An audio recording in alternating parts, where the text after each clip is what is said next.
ابھی آنکھ نہ لگی تھی کہ وہ بچوں کی سانس کی آواز کو محسوس کر کے اٹھ کھڑا ہوا۔ کہا جاتا ہے یہ 2 بچے 2 دن تک ایک بوڑھی عورت کے ہاں مہمان رہے جو اہل بیت اطہار علیہ السلام کے محبین میں سے تھی، جس کا شوہر عبید اللہ ابن زیاد کی فوج میں کام کرتا تھا۔ بس اس نے اپنی بیوی سے پوچھا یہ کس کے سانس کی آواز آتی ہے؟ اس نے کوئی جواب نہ دیا۔ یہ اس تہہ خانے کی طرف چلا جس میں طفلان جناب مسلم ابن عقیل علیہ السلام جلوہ افروز تھے۔ اس کی قدموں کی آہٹ پا کر ایک بھائی نے دوسرے کو جگا کر کہا، بھیا ابھی حضرت محمد مصطفیٰ صلی اللہ علیہ وآلہ وسلم، امیر المومنین حضرت علی ابن ابی طالب علیہ السلام، جناب حضرت بی بی فاطمہ الزہرا سلام اللہ علیہ، جناب حضرت امام حسن المجتبیٰ علیہ السلام اور حضرت امام حسین علیہ السلام اور میرے بابا خواب میں تشریف لائے تھے اور انہوں نے فرمایا کہ ہم تمہارے انتظار میں ہیں۔ اتنے میں حارث اندر داخل ہو گیا اور انہیں پکڑ کر کہا تم کون ہو؟ انہوں نے فرمایا ہم تیرے نبی حضرت محمد صلی اللہ علیہ وآلہ وسلم کی اولاد ہیں، ہربنا من سجن، قید خانے سے بھاگ کر آئے ہیں اور تیرے گھر میں پناہ گیر ہیں۔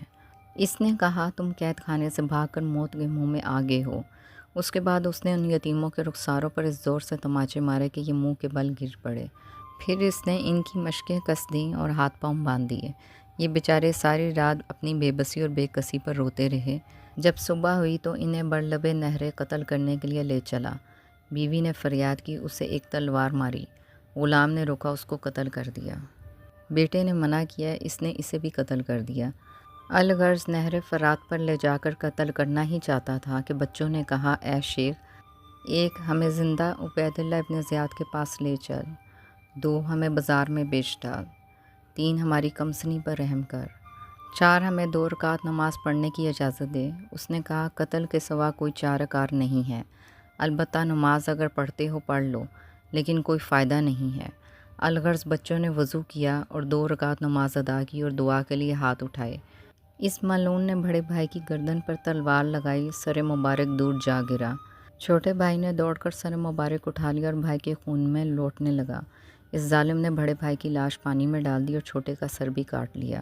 جب دونوں لاشیں پانی میں پہنچی تو باہم بغل گیر ہو کر ڈوب گئیں۔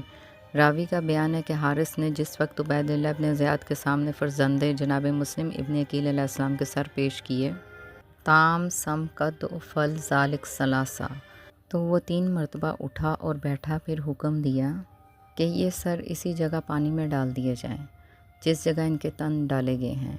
چنانچہ ایک محب آل محمد صلی اللہ علیہ وآلہ وسلم نے ان سروں کو فرات میں ڈال دیا۔